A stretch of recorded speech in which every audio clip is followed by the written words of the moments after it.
Bonjour à toutes et à tous. Alors aujourd'hui, on s'attaque à un thème vraiment central du programme de terminale HGSP, le patrimoine. Mais attention, on va oublier l'image un peu poussiéreuse, on va voir que le patrimoine, c'est tout sauf un sujet tranquille.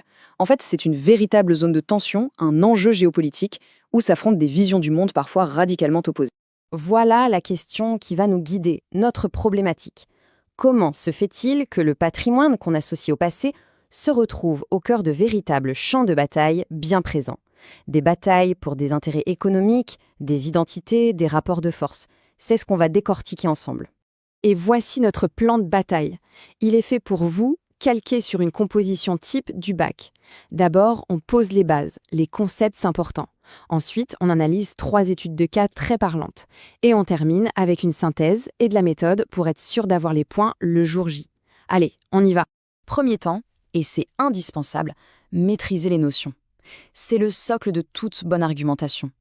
Sans des définitions claires, impossible de faire une analyse rigoureuse et de décrocher une bonne note. C'est la base.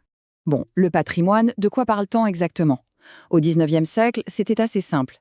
L'État choisissait des grands monuments, genre des châteaux, des cathédrales, pour construire un récit national commun. Aujourd'hui, cette notion a complètement explosé. C'est devenu beaucoup plus flou, beaucoup plus subjectif. Ça touche à l'identité, aux valeurs, et surtout, les citoyens veulent avoir leur mot à dire. Bref, c'est devenu un concept bien plus complexe.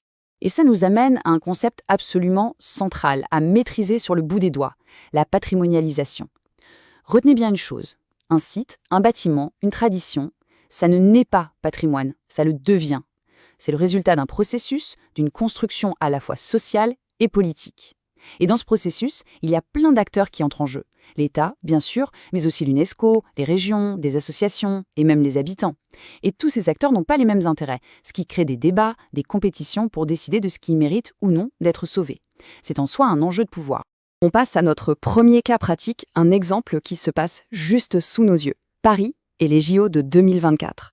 C'est l'illustration parfaite du conflit classique entre la volonté de moderniser une métropole mondiale et le besoin de préserver son héritage unique. D'un côté, on a le Paris de carte postale, l'héritage haussmannien que tout le monde connaît. Et de l'autre, eh bien, on a le Paris des chantiers, des grues, un Paris tourné vers un événement mondial, vers l'avenir. C'est ça la tension fondamentale. Comment est-ce qu'on peut projeter une ville dans le futur sans pour autant gommer son passé ? Pour bien comprendre ce conflit, il faut absolument analyser le jeu d'acteurs. Ce tableau, c'est un super outil pour le bac. On voit bien que tout le monde ne veut pas la même chose. L'État, lui, il cherche le prestige international. Les organisateurs, ils ont des délais et un budget à tenir. Et les habitants, eux, ils veulent juste préserver leur qualité de vie. Forcément, quand les intérêts divergent autant, ça crée des risques. Le risque d'avoir des infrastructures inutiles après les Jeux, les fameux éléphants blancs, ou que certains quartiers perdent leur âme et deviennent des simples décors pour touristes. Le conflit naît de cette friction. Cette citation, elle est parfaite à ressortir dans une copie. C'est un argument d'autorité qui vient d'une urbaniste, Catherine Joanny. Elle met le doigt sur un paradoxe intéressant. Une politique qui semble bonne sur le papier, comme densifier les villes, peut en fait être destructrice pour le patrimoine si on l'applique sans réfléchir. C'est un excellent argument pour apporter de la nuance. Allez, on change radicalement de décor et de type de menace. On part au Mali. Là-bas, le patrimoine n'est plus juste un sujet de débat urbain. Il devient une cible militaire, un objectif délibéré dans un conflit. Pour analyser cette situation, rien de tel qu'une chronologie. C'est la base en HGGSP. On voit bien ici les étapes clés. L'occupation par des groupes djihadistes en 2012, la destruction terrible des mausolées, et puis la réaction de la communauté internationale. Notez bien la séquence des acteurs qui interviennent. L'UNESCO, puis l'ONU, et enfin la justice internationale avec la CPI. Savoir replacer les faits dans le temps, c'est une compétence cruciale. La question qu'il faut se poser, c'est pourquoi ? Pourquoi s'en prendre à de vieux monuments ? La réponse est géopolitique. Ce n'est pas du vandalisme gratuit, c'est un acte de guerre symbolique. En détruisant ces mausolées, les groupes armés s'attaquaient en fait à ce qu'ils symbolisaient. Un islam local, tolérant, ancré dans l'histoire du Mali. C'est une stratégie de la terreur qui vise à effacer une culture pour imposer une idéologie par la force. Face à cette barbarie, la réponse a été multiscalaire. Et ça, c'est un réflexe d'analyse que vous devez absolument avoir pour le bac. On a agi à l'échelle mondiale avec l'UNESCO et le mandat militaire inédit de l'ONU. On a agi à l'échelle de la justice internationale avec la CPI qui qualifie ça de crime de guerre, une première historique.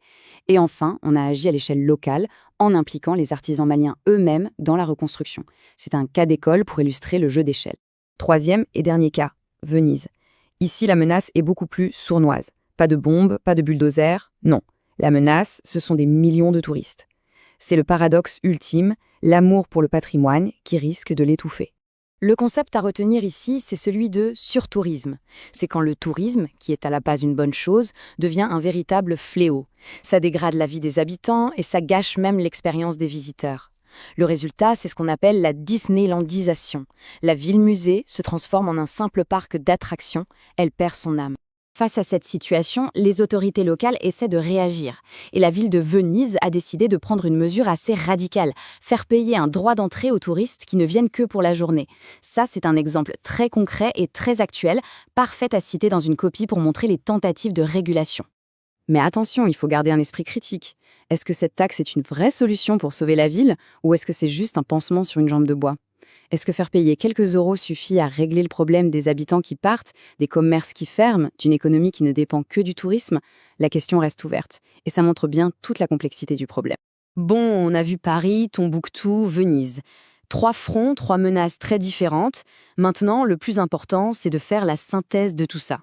C'est votre capacité à comparer, à prendre de la hauteur, qui fera la différence à l'examen. Alors, passons au bilan méthodologique. Ce tableau comparatif, c'est votre meilleur ami pour les révisions. D'un seul coup d'œil, il vous permet de voir les spécificités de chaque cas, le type de conflit, qui sont les acteurs, à quelles échelles ça se joue, et quels sont les concepts clés à mobiliser. C'est exactement ce genre de travail de synthèse qui vous aidera à construire une argumentation solide et bien structurée le jour de l'épreuve. Et pour finir, la petite fiche Bac Express. Mémorisez bien ces éléments, les concepts clés à savoir définir, les acteurs incontournables, nos 3 exemples que vous maîtrisez maintenant. Et surtout, l'erreur à ne jamais commettre. Considérez le patrimoine comme un objet neutre, intouchable. Non. Il est toujours le résultat de rapports de force, de choix politiques, de conflits. C'est cet angle d'attaque géopolitique qui valorisera votre copie. On termine avec une question ouverte pour aller plus loin. Puisqu'on a vu que le patrimoine est un champ de bataille, qui devrait avoir le dernier mot pour décider de son avenir? Les experts internationaux de l'UNESCO? Les gouvernements nationaux au nom de leur souveraineté? Ou bien les communautés locales qui vivent avec ce patrimoine au quotidien? Évidemment, il n'y a pas de réponse simple. Et c'est justement ça qui fait du patrimoine un enjeu géopolitique absolument passionnant pour le siècle à venir. Merci de votre attention et bonne révision.